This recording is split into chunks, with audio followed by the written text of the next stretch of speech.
Mu Rwanda habarurwa ibishanga 915 bigize 10.6% by'ubuso bwose bw'u Rwanda. Muri ibyo bishanga byose 38 bigize 20% birakomye. Ibishanga mu Rwanda bifasha inzego zitandukanye kugera kuri gahunda z'iterambere rirambye. Bibika amazi bikanayiyungurura, bikagabanya imyuzure kandi bikagabanya isuri.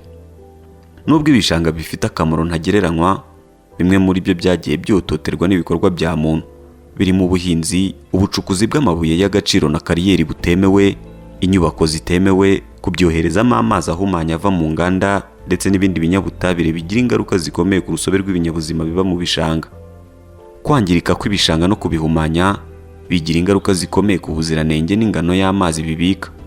Kwangirika kwabyo kandi bitera imyuzure yangiza ibikorwa remezo, rimwe na rimwe igahitana n'ubuzima bw'abantu. Ikibazo cy'imihindagurikire y'ibihe ndetse n'ubwiyongere bukabije bw'abaturage nabyo biri mu byangiza ibishanga. Kuva mu mwaka wa 2013 kugeza muri 2022, ubuso bw'ibishanga mu mujyi wa Kigali bwagabanutseho hafi 4% nk'uko bigaragazwa muri raporo y'igishushanyo mbonera cy'umujyi wa Kigali kugeza muri 2050.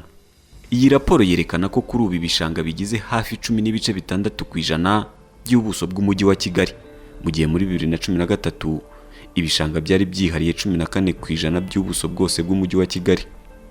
Kugabanuka k'ubuso bw'ibishanga byatewe n'ibikorwa bya muntu birimo inyubako, ubuhinzi n'ibindi bikorwa bitandukanye byototera ibishanga, bikagira ingaruka ku bantu, umutungo kamere w'amazi n'urusobe rw'ibinyabuzima muri rusange. Urumva umwuka twahumekaga harimo amagaraje, hari nubwo imvura yagwaga ukajya kumva hamanutse za vidange cyane mu mazi warabibonaga. Harimo abantu barobagamo amafi imvura iguye, ariko pe wafataga yafi ukabona ni vidange gusa. Gahunda ya guverinoma y'imyaka 7 NST1 ndetse n'icyerekezo 2050, Leta y'u Rwanda yiyemeje kubaka iterambere rirambye kandi ribungabunga ibidukikije muri rusange n'ibishanga by'umwihariko. Mu kubungabunga ibishanga, Leta y'u Rwanda yakoze igishushanyo mbonera cy'ibishanga biri mu mujyi wa Kigali, bishyirwa mu byiciro hashingiwe ku bintu bikwiye gukorerwa muri buri gishanga. Kuva mu mwaka wa 2017, Leta y'u Rwanda yatangiye kuvana ibikorwa bitemewe mu bishanga by'umujyi wa Kigali kugira ngo bitangire gusanwa, kuko ibikorwa bya muntu byari byarangije byinshi muri ibyo bishanga. Mu mwaka wa 2018, Leta y'u Rwanda yateye indi ntambwe yemeza itegeko rigenga ibidukikije rigaragaza ko kubaka mu gishanga no mu nkengero zacyo muri metero 20 bitemewe, ku buryo uwabirenzeho ahanishwa amande y'ibihumbi 500 no gukuraho ibikorwa bye. Ni muri urwo rwego guverinoma y'u Rwanda ibinyujije mu kigo cy'igihugu cyo kubungabunga ibidukikije REMA, Minisiteri y'Ibikorwa Remezo, Umujyi wa Kigali hamwe n'abafatanyabikorwa bayo barimo Banki y'Isi, Global Environment Facility, Nordic Development Fund na Pilot Program for Climate Resilience, yatangije umushinga Rwanda Urban Development Project RUDP mu mpine, uzakora ibikorwa bitandukanye birimo guteza imbere ibikorwa remezo mu mujyi wa Kigali n'imijyi 6 iwunganira. Ariko by'umwihariko binyuze muri uwo mushinga, ikigo REMA ku bufatanye n'abafatanyabikorwa bacyo bazasana ibishanga 5 byo mu mujyi wa Kigali hagamijwe kurushaho kubibungabunga kugira ngo bitange umusaruro byitezweho, haba mu kubungabunga urusobe rw'ibinyabuzima, gufata ibyuka bihumanya ikirere, kwakira amazi no kugabanya imyuzure, kubika amazi no kuyayungurura n'ibindi. Ku ruhande rw'ibikorwa REMA ikurikirana ni ukuvugurura ibishanga 5 byo mu mujyi wa Kigali, ari byo igishanga cya Gikondo, igishanga cya Rwampara, igishanga cya Rugenge rw'Intare, igishanga cya Kibumba na Nyabugogo. Ibi ni ibishanga ubundi twese tuzi ko byangijwe, byakorerwagamo ibikorwa bitandukanye, rimwe na rimwe bitajyanye n'imiterere y'icyo gishanga. Ubu muri uwo mushinga tukaba dufite gahunda yo kubivugurura, byongere bisanwe, byongere bigarure wa mwimerere w'igishanga, bibashe no kudufasha mu buryo butandukanye.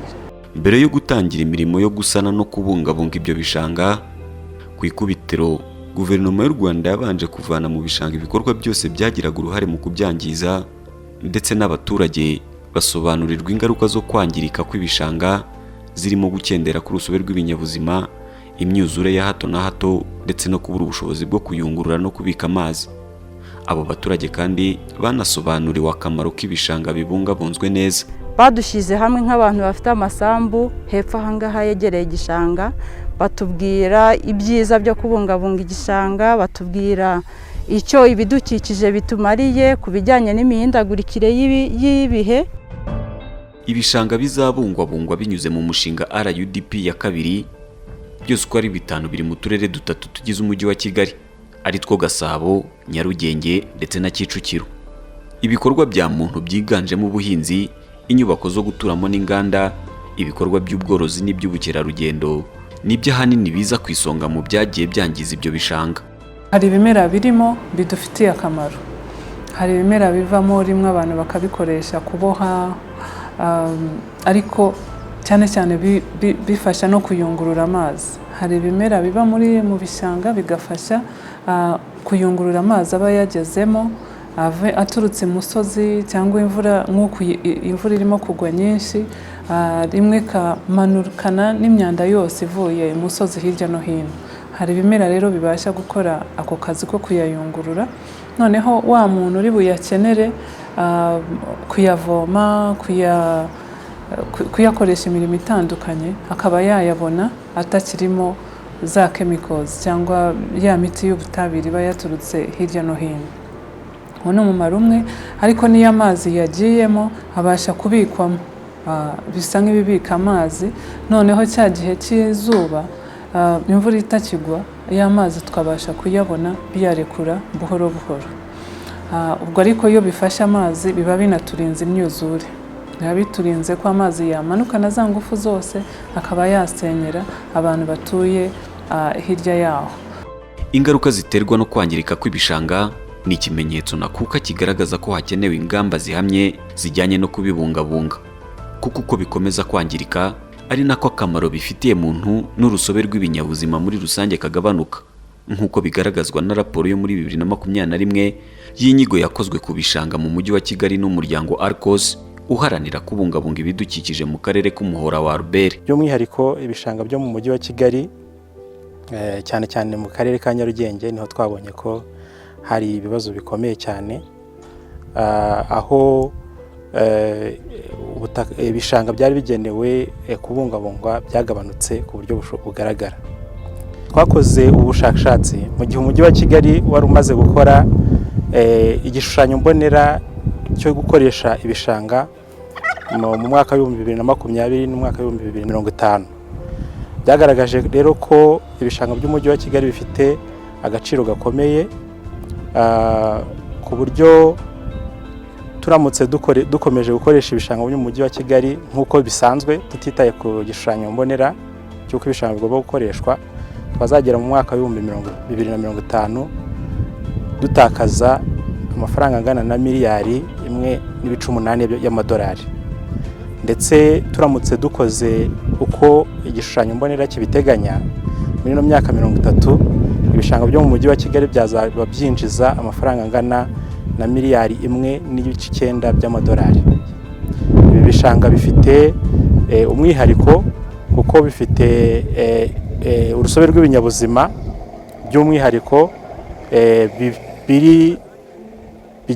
bigeraniwe cyane ku buryo nk'inyoni n'amafi amwe n'amwe arimo aboneka gusa muri kano gace. Umuvuduko w'iterambere ry'umujyi wa Kigali, ubwiyongere bw'abatura muri uwo mujyi ndetse n'ubwiyongere bw'ibikorwa remezo byatumye ibishanga birushaho kototerwa n'abashakagaho kwagurira ibikorwa byabo birimo inyubako, ubuhinzi n'ubworozi, ndetse bamwe bagafata ibishanga nk'ahantu bamena imyanda. Rimwe na rimwe wasangaga irimo n'ibinyabutabire byica bimwe mu binyabuzima byo mu bishanga bitewe n'uko iyo myanda yabaga iturutse mu nganda. Kuvana ibikorwa bitemewe mu bishanga byo mu mujyi wa Kigali bitangira mu mwaka wa 2017 byari mu nyungu za ba nyiri ibikorwa mbere na mbere no kurengera urusobe rw'ibinyabuzima muri rusange. Ariko ku ikubitiro abari bafite ibikorwa mu bishanga ntibumvise inyungu yo kuvana ibikorwa byabo mu bishanga. Twabaruye dufatanyije na Rema, ibarura rya Rema rigaragaza abantu cyangwa ibikorwa bigeze ku 7220 biri mu gishanga, ariko hari harimo n'abantu batuyemo ugasanga ubuzima bwabo buri mu nkeke. twashyizemo ingufu kugira ngo turengere ubuzima bw'abantu bimurwe bave mu bishanga. Imiryango yari ituyemo yari igeze ku bihumbi hafi 3600, ikaba rero yarimuwe igashakirwa ahandi yaba, abandi bakimuka ku bwabo bakajya nabo kwishakira ahandi bashobora gutura. Ni igikorwa kigikomeza nk'uko mubibona. Bundi natwe turisuzuma tugasanga wa mugani twaratinze, hari byinshi byangiritse, nuko twakomeza iyo gahunda hakabaho gukomeza kubikangurira abantu bakabyumva, bakabona ko harimo ikibazo, tugafatanya twese, inzego, ari abaturage, ari abashoramari bafitemo ibikorwa, yewe ari n'abayobozi ku nzego zitandukanye, tukomeza gufatanya kugira ngo uyu mujyi tutubaka mu gishanga ahubwo twubaka ahandi habugenewe. Nubwo kwangirika kw'ibishanga bifite ingaruka zikomeye ku rusobe rw'ibinyabuzima n'abantu by'umwihariko, kwimura ibikorwa byangizaga ibishanga mu mujyi wa Kigali ntibyoroshye, kuko imyumvire y'abaturage ku kubungabunga ibishanga itari ku rwego rungana. Nubwo bimeze gutyo ariko, abatuye mu mujyi wa Kigali n'abafite ibikorwa byavanywe mu bishanga by'umwihariko batangiye kubona inyungu zo kwimura ibikorwa byabo mu bishanga. Kabone nubwo bamwe bagenze biguru intege mu kwimura ibikorwa byangiza ibishanga. Mu gishanga habaga cyane cyane ibintu by'imyuzure. Wasangaga rimwe na rimwe imvura yoga yaguye, mu ruganda haje amazi, mu ruganda haba waste nyinshi, haba imyanda myinshi, wasangaga iyo myanda myinshi yasubiye mu gishanga. Ariko nanone n'umusaruro wacu warangirikaga rimwe na rimwe, kuko amazi yarazamukaga, warehouse yacu akuzura, bigasaba ko twimura umusaruro, rimwe na rimwe tukanawimura wamaze kwangirika. Ariko tumaze kuza hano, tuza ahantu hakwiriye nyine inganda, tuza ahantu hegereye izindi nganda zidufasha mu buryo bumwe cyangwa ubundi, hari aba service providers bari hafi yacu, abo ngabo batuma akazi kacu kwihuta, natwe serivisi tubaha zikihuta. Rimwe na rimwe usanga dufite aba shipping companies hafi yacu, dufite customs hafi yacu, so usanga rero serivisi zaregeranye ku buryo inganda zimwe dukorana cyangwa dufitanye serivisi dutanga duhanahana akazi kihuta. Ariko mu gishanga wasangaga rimwe na rimwe hari ibyacu byangirika cyangwa serivisi dutanga zigenda nabi kubera ko twavuga turi ahantu nyine twagombye kuba turi. Iyo myuzure bavuga uretse kuba yarangizaga ibikorwa byari mu bishanga, yanahitanaga ubuzima bw'abantu ndetse ikanangiza ibikorwa remezo bitandukanye byatuma ubuhahirane hagati y'abatuye umujyi wa Kigali ndetse n'abatuye hanze y'umujyi wa Kigali bugorana kubera iyo myuzure no kwangirika kw'ibikorwa remezo by'ibanze. Byari ikibazo gikomeye kuko byatwaraga akayabo mu gusana ibyangiritse. Kenshi murabizi ko habaye imyuzure, cyane cyane habamo gutakaza icyambere ubuzima bw'abantu, abantu barapfa kandi kiba ari igihombo koko ku ruhande rwa leta. Ntago kigarukira kuri leta gusa ariko n'abikorera, ariko urebye neza no ku muturage, yaba ari sosiyete nyarwanda mu buryo bw'ubuzima, bw'imibereho, mu buryo bw'ibidukikije, mu buryo bw'ubukungu. Ubukungu bugira hagati bukasubira inyuma kubera iyo habaye ikibazo cyacyo cyose, imyuzure iyo yangije ibyo bikorwa remezo, ukangiza n'ibikorwa by'ubucuruzi, biba bikoze kuri sosiyete nyarwanda muri make. Niyo mpamvu leta yafashe umwanzuro gukura ibikorwa remezo, ari amazu, ari inyubako, ibikorwa bitandukanye, ikabikura mu bishanga kugira ngo akamaro k'ibishanga navuze mbere, ku kuyungurura amazi, ko gufasha nanone kubika amazi menshi akenewe nanone mu mujyi, kongera kagarurwe. Mu gushaka ibisubizo by'ibi bibazo biterwa n'iyangirika ry'ibishanga, Leta y'u Rwanda hamwe n'abafatanyabikorwa bayo yatangije icyiciro cya kabiri cy'umushinga wo guteza imbere umujyi wa Kigali n'imijyi 6 y'uwungirije RUDP wa kabiri mu magambo y'impine. Uyu mushinga, ikigo cyo kubungabunga ibidukikije Rema gifatanya gushyira mu bikorwa na Minisiteri y'Ibikorwa Remezo, ikigo gishinzwe guteza imbere ibikorwa by'iterambere mu nzego z'ibanze RODA, n'umujyi wa Kigali uzakora ibikorwa bitandukanye birimo guteza imbere ibikorwa remezo ndetse no kubungabunga ibishanga 5 byo mu mujyi wa Kigali hagamijwe kubisubiza isura kamere yabyo. Mbere y'uko bitangira gusanwa no kubyazwa umusaruro, ikigo Rema kiri gukora inyigo igomba kugaragaza ibikwiye gukorerwa muri ibyo bishanga hatangijwe urusobe rw'ibinyabuzima bicumbikiye. Ko ni inyigo itugaragariza uko igishanga cyifashe ubu ngubu, ariko ku buryo bwagutse. turareba ibinyabuzima bigaragarira n'amaso, ariko turanareba n'ibyo tutabasha kubonesha amaso. Turapima, turafata ubutaka ahantu hatandukanye, amazi ahantu hatandukanye, kugira ngo dupime tumenye ngo pollution irimo byanduye kugeza ku ruhe rugero. Nanone iyo umaze kumenya ngo hano muri iki gipande hari pollution ingana gutya, nibwo ubasha kujya inama uvuga ati wenda mu buryo bwo kuhasana twahashyira iki cyatuma noneho bwa bwandu za chemicals zibe zahava bijyanye n'ibyagaragariye muri iyo nyigo. Ariko ibyo nibinarangira tugomba kumenya ngo mu buryo bwo kuhavugurura tugiye kuhakorera iki. Ngira ngo twakomeje kumva abantu bifuza ko hariya Gikondo haba ikiyaga, ariko izo nyigo nicyo zigiye kudufasha. Kirahakwiye, cyahaba gute, kingana gute, amasoko arimo ameze gutarangana iki, utugezi turimo hari imigezi, utugezi dutoya turimo turacyahari, dufite amazi angana gute ku isaha, turekura amazi angana gute ku isaha, ku munota. Ibyo byose nibyo bipimo tugomba kumenya, noneho bikaba twafata umwanzuro w'icyo tugomba kuhakorera. Itegeko nimero 48/2018 ryo kuwa 13 z'ukwa munani 2018 rigenga ibidukikije rigaragaza neza ko nta bikorwa byemerewe gukorerwa ku butaka buhehereye n'ibyanya birinzwe, ari naho ibishanga bibarizwa. Muri iri tegeko ingingo yaryo ya 42 igaragaza ibikorwa bibujijwe ku butaka buhehereye n'ibyanya birinzwe. Muri ibyo bibujijwe harimo ko bibujijwe kumena imyanda yumye, itemba cyangwa gazi ihumanya mu mugezi, mu ruzi, mu gishanga, mu kidendezi, mu kiyaga no mu nkengero zabyo. Kubw'iyo mpamvu Minisiteri y'Ibikorwa Remezo mu mwaka wa 2019 yasohoye amabwiriza agaragaza neza imyubakire y'ibikorwa remezo n'uburyo iyo bibaye ngombwa bikwiye gushyirwaho bitangije ibishanga. Nta bikorwa by'imyubakire inyubako zikomeye ubundi twemerewe kuba twahashira, ariko mu busanzwe hari inyubako twavuga zitabangamira kubungabunga urusobe rw'ibinyabuzima cyangwa zitabangamira ibidukikije, zimwe tujya twita ecological buildings, dushobora kuba twakwemera ko zijyamo zikubakwa. Niba ugiye kubaka, urubaka umusingi uwuzamuye uri hejuru ku buryo yemera ko amazi ashobora kuba yatambuka mu gihe habaye umwuzure nuze kugera ku nzu nyayo, ariko ibyo bureka bari umusingi, fondasiyo izamuye ku buryo yemera ko amazi akomeza kugenda munsi y'iyo nzu. Abatuye umujyi wa Kigali n'abaturiye ibishanga 5 bizasanwa muri uwo mujyi binyuze mu mushinga RUDP wa 2 by'umwihariko biteze byinshi kuri ibyo bishanga nibimara gusanwa no gutunganywa. Uretse kuba bizatuma umujyi wa Kigali ukomeza kugira isura nziza, ibyo bishanga bizanatuma bimwe mu binyabuzima byari bitangiye gukendera mu mujyi wa Kigali bigaruka. Kuri ibyo hakiyongeraho akamaro gakomeye bizagira ku kugabanya cyane ikibazo cy'umwuzure ukunze kugaragara mu mujyi wa Kigali iyo haguye imvura nyinshi.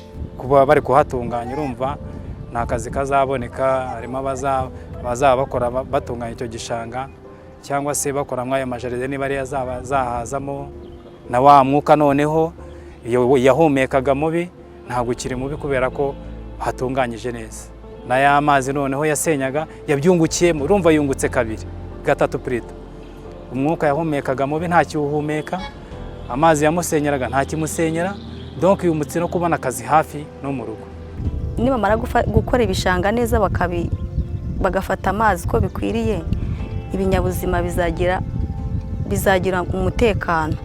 Noneho nk'amazi yajyaga amanuka mu misozi ashaka kwangiza ahantu, azageza ajya mu bishanga, noneho ibintu by'ibiza bigabanuke. Ubu ngubu nk'iyo Nyabarongo yuzuye muri cya gishanga, hari abaturanyi bacu bo mu karere bahari Igitarama duhahirana. Iyo uruzi rwuzuye, reba nko muri ibi bihe uruzi rwaruzi, ariko mu by'ukuri imyaka yarahenze ntaho tubona duhahira. Ariko nk'ubu ngubu baramutse badukoreye nk'icyo gishanga cya Nyabarongo bakagitunganya neza kikazajya cyuzura, nta bibazo by'inzara twagira, twaya tubona aho duhahira.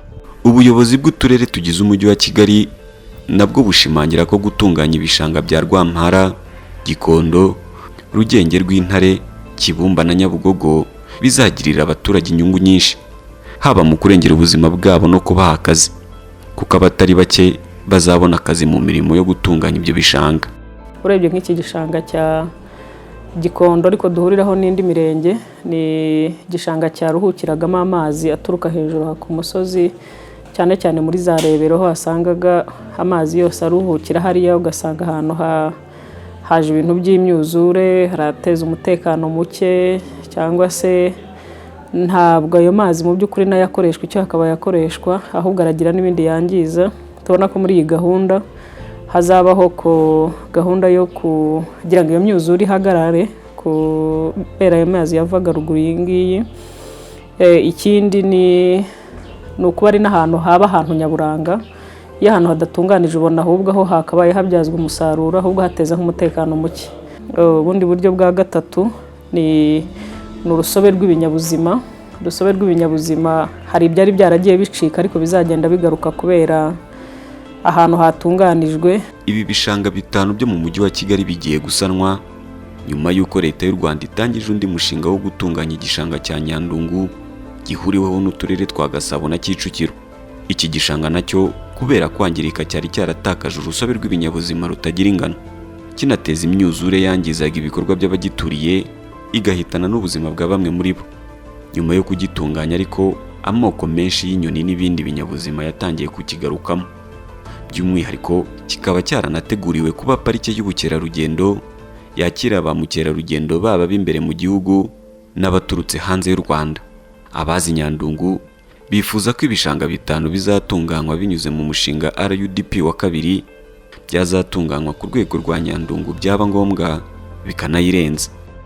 Ni ukuvuga ngo ibi bishanga bitubereye byiza kurushaho. Dushaka ko byatunganywa nabura bibaye bishoboka bikamera nka bya Nyandungu. Cya Nyandungu urabona ko ari igishanga cyatunganyijwe neza, kikaba ari igishanga kiri mu bintu nyaburanga gishobora gukurura abantu benshi bashobora kuza baje kureba ubwo bwiza buri aho ngaho kubera igishanga gitunganyijwe. Nibi byacu bitunganyijwe nk'uko byatubera byiza cyane, byaba ari akarusho. Gutunganya ibishanga 5 mu mujyi wa Kigali bizatuma uyu mujyi urushaho kuza mu mijyi ishyize imbere iterambere n'ubukerarugendo bushingiye ku kubungabunga ibidukikije. Kwita ku bishanga, gusana ibyangiritse no kurushaho kubibungabunga ni bimwe mu ntego leta y'u Rwanda ishyize imbere mu rwego rwo kubaka iterambere rirambye kandi rishingiye ku kubungabunga ibidukikije. By'umwihariko imbaraga leta y'u Rwanda yashyize mu kubungabunga ibishanga zayihesheje igikombe mpuzamahanga cyitwa Green Global Awards u Rwanda rwatsindiye mu mwaka wa 2010 kubera imbaraga rwashyize mu gusana igishanga cya Rugezi, kuri ubu kirinzwe ku rwego mpuzamahanga binyuze mu masezerano ya Ramsar. Ikigo Rema kivuga ko uretse ibishanga 5 bizabungwabungwa mu mujyi wa Kigali, ibishanga byose muri rusange biri hirya no hino mu gihugu bizakomeza kubungwabungwa kugira ngo birusheho gutanga umusaruro byitezweho. Ubuyobozi bw'iki kigo busaba abaturage kugaragaza uruhare rwabo mu ishyirwa mu bikorwa ry'umushinga RUDP wa 2 n'indi mishinga yo kubungabunga ibidukikije iki kigo gishyira mu bikorwa ku bufatanye n'abafatanyabikorwa bacyo batandukanye.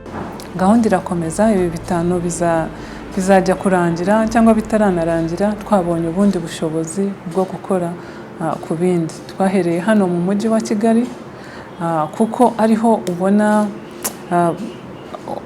umubare w'abaturage wiyongera, ibikorwa by'iterambere byiyongera. Tutarebye neza ibyo bikorwa bishobora kuba byazamuka nk'uko tubyifuza, ariko bikazamuka bibangamira bya bidukikije. Ubutumwa nagenera abanyarwanda ni ukumenya ko ibi byose bikorwa kubera twebwe abanyarwanda bariho ubu ngubu, ariko n'abatari bavuka, abana bacu, abuzukuru bacu. Ntabwo tuba tubikora gusa ngo birangirira aha, turabikora ngo bitugirira akamaro, tukabasaba ko nabo bakomeza kubibungabunga, kubifata neza. Ntitubifate nk'ahantu hari aho hadafite akamaro, tubifate nk'ahantu hadufitiye akamaro, tuhiteho, tuhabungabunge. N'ubonye hari umuntu urimo kwangiza nawe abe yatubwira, urwo ni uruhare rukomeye yaba atanze.